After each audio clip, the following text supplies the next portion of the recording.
What's up, everybody? Been a long ass time since I made a video. Just about opportunity, having a chance to do it, and just being in the frame of mind to want to do it. But there has been a lot of stuff going on lately. And then I thought, my channel kind of sucks, and I still have 240 followers, so I'm a little surprised, thankful for that. Although I have been doing this for a while, but yeah, I gotta say something about this whole Ye.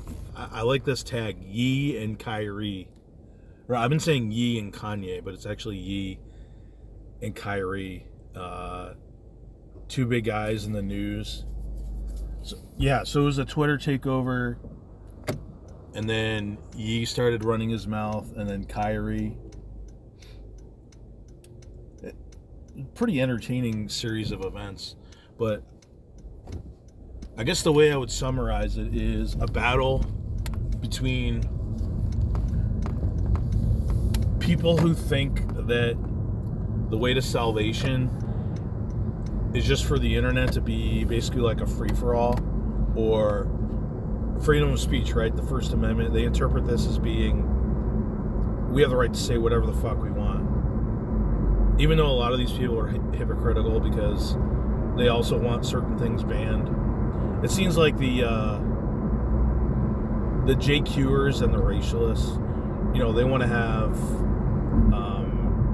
things like Drag Time Story Hour banned, or like books or other things they find offensive.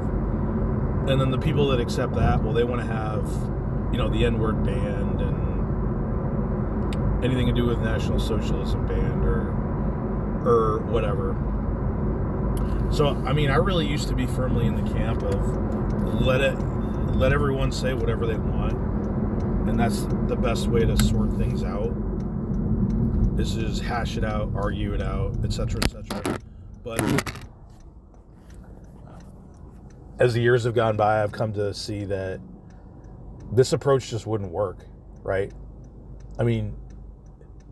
Everyone agrees on a basic level of moderation. Like spam that would just gunk up the whole system, or threats, or at least things that are illegal. So there's really nobody who is purely, quote, free speech. Everybody thinks there should be a certain amount of moderation.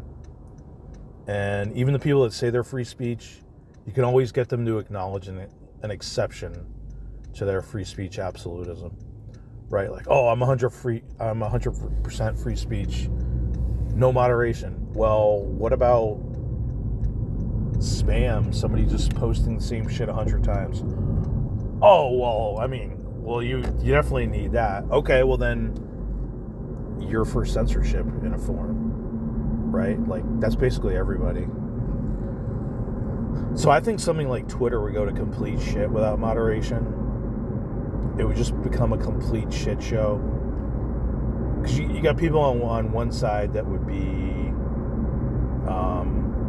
obsessed with the Jews, saying the N-word, saying things, condoning violence, even if it's within the law. It's not that hard to do. And then you could have people on the other side saying, like,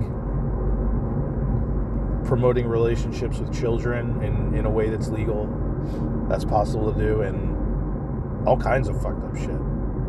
So people conflate the First Amendment and, quote, freedom of speech with having the right to say whatever you want anywhere and everywhere, which definitely is not what it actually means.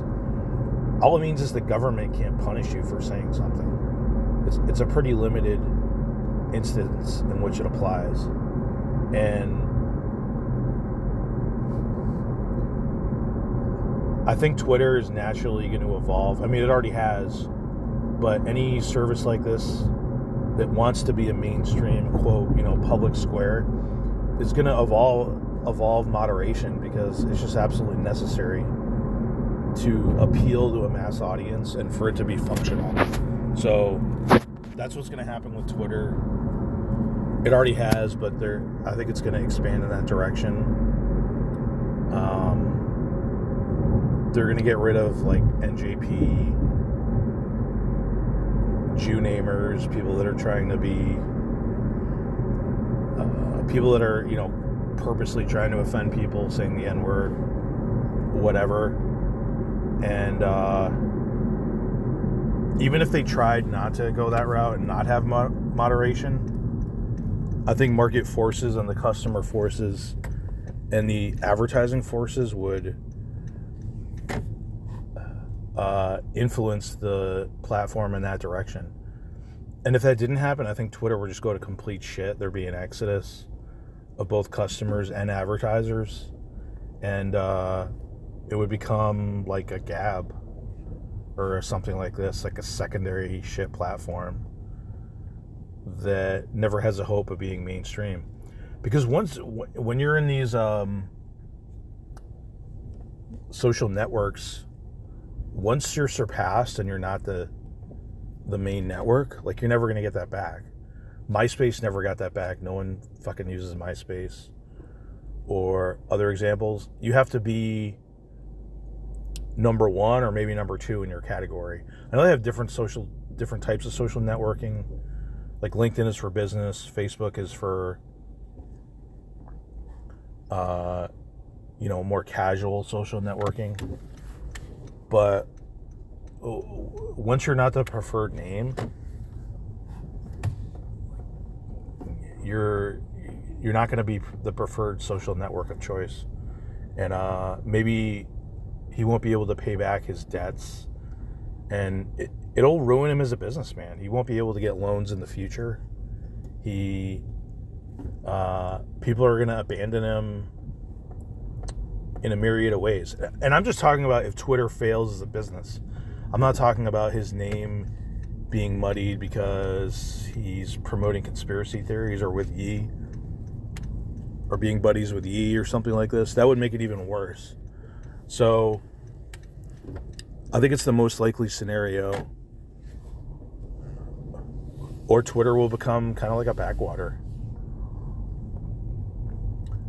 Now, I used to, as it relates to like all this anti-Semitic stuff, I used to think the best approach is just to let people say whatever they want to say. Like, they want to do the Hitler salute on the highway.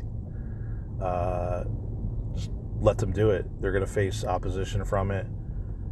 They're going to ruin their own cause by acting like idiots and turning people off. I think the problem with that is these people want confrontation. They want to be called out. They want to have that confrontation so that they can play the victim card. And so they'll push it to the point where that happens. So if you just say like, we don't care if they put up banners, do whatever they want on the highway, stickers, whatever, the next thing they'll do is probably like directly go to a synagogue and start doing the Hitler salute and waving a swastika flags, because they're going to take it to the point where they face opposition. So then they can play the victim card, be like, oh, we're being attacked. So I personally think the best approach now is to just oppose them, whatever they're doing, call them out, etc., online, in the media, whatever. Because honestly, the opposition destroys them. I mean, like, look what's happened with Ye. He's like destroyed his career because people don't want to work with him anymore. That's probably gonna happen more so. So I personally think that's the best approach. It can be taken too far. Like people that cry racism or anti-Semitism about everything. But if someone's promoting some crazy film that demonizes Jews, I mean, what would happen if some white guy promoted a KKK film or something like this?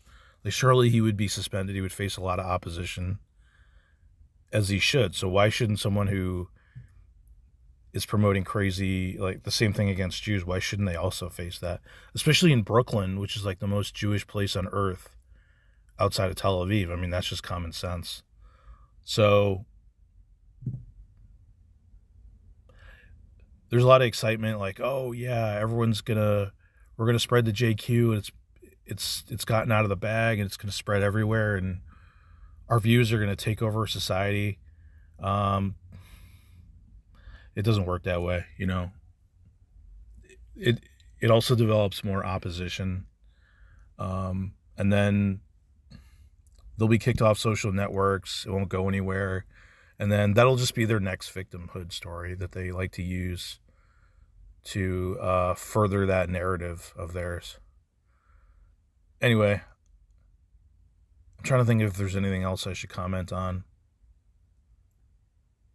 It'll be interesting to see how it goes.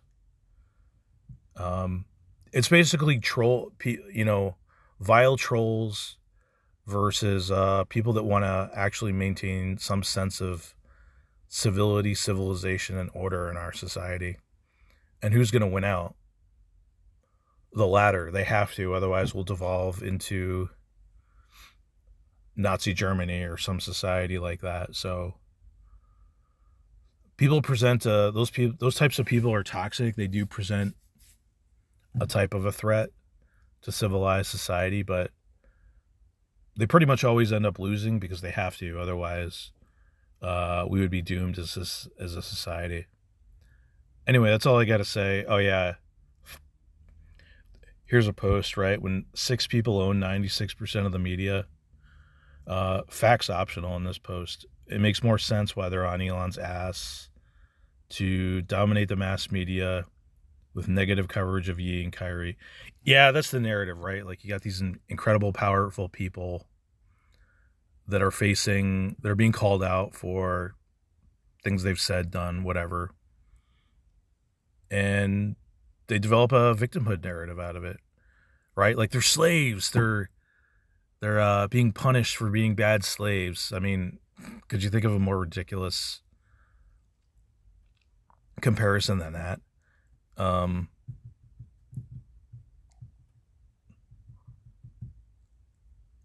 Anyway, that's about all I got to say on it. Everyone have a good day.